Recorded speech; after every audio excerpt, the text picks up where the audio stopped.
During this time, I am giving a love offering to my loved ones who have passed, transitioned to another stage.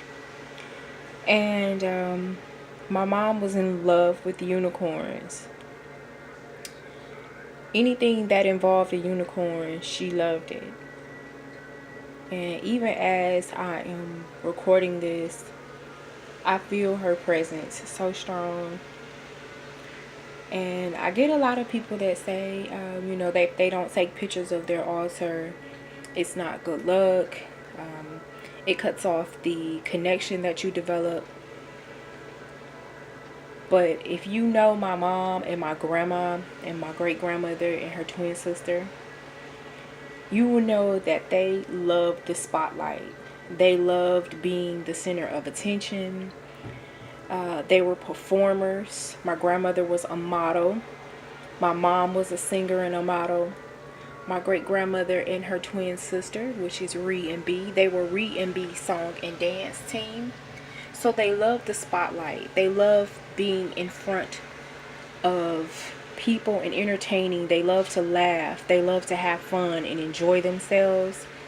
So this is a continuance of that. If they weren't those type of people in this realm, then I would honor them and not put them on camera. So I've provided that disclosure to you because it's been asked to me through my Gmail and sent through the DM and Instagram.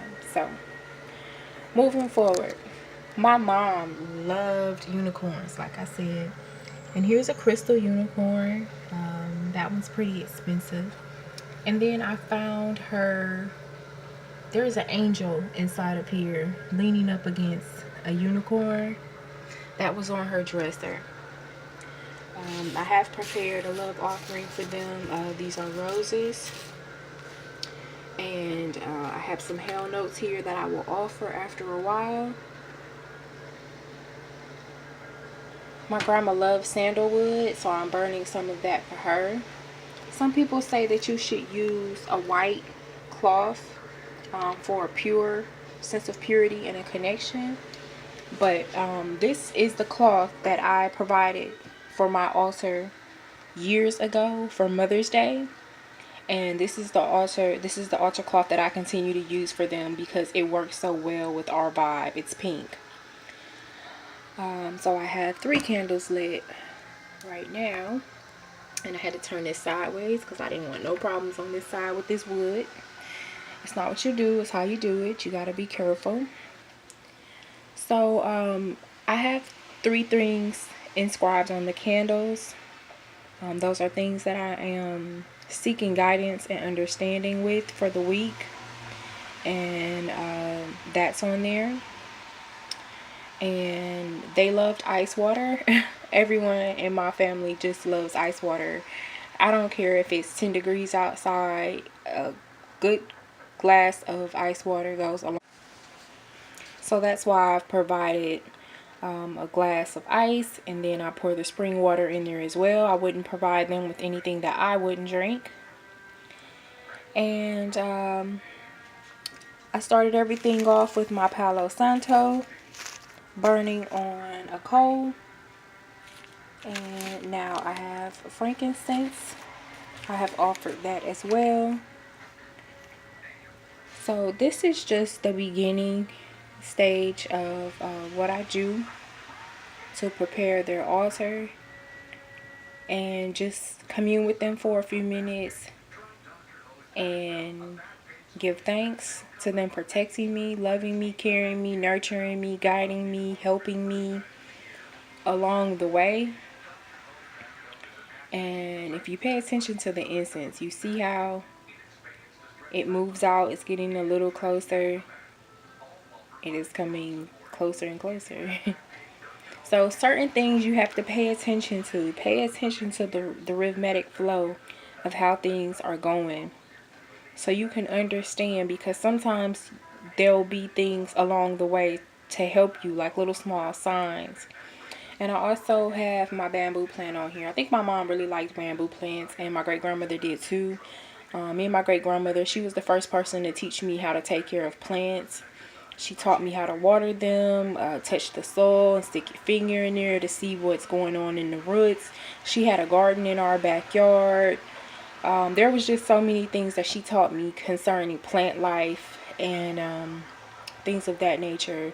So I give a lot of thanks to her for that.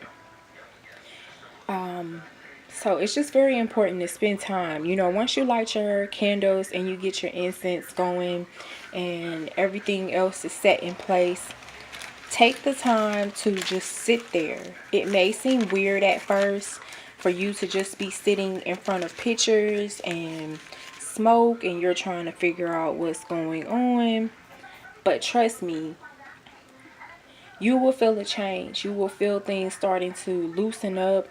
You know, you'll become more prone to what you're looking for, and your understanding will deepen over time. So I'm going to wrap this up and spend some time with them and talk to them and let them know how I feel and what's going on currently in my life. We all deal with things differently. And this is one of the ways that I commune with them. This is the time of the year where my grandmother was very sick. She was in the stages of passing from cancer, and she was in a hospice, and you know, I just went to go visit her, and we talked. So she asked me for some chicken, and I went to one of her favorite spots and got her some wings. And when I brought it back, she just told me to put it in the drawer for her. She wouldn't even eat it. So I knew that that was, you know, a final stage in her life.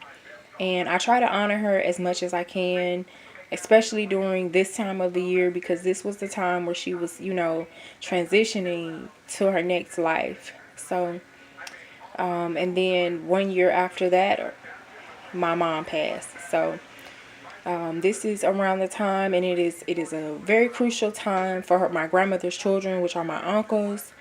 You know, one of my uncles in particular was really close with her, and he has a difficult time with trying to deal this time of the year. So I understand that.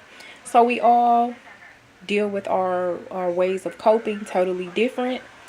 And this is one of the ways that I deal is by honoring them, because if it was not for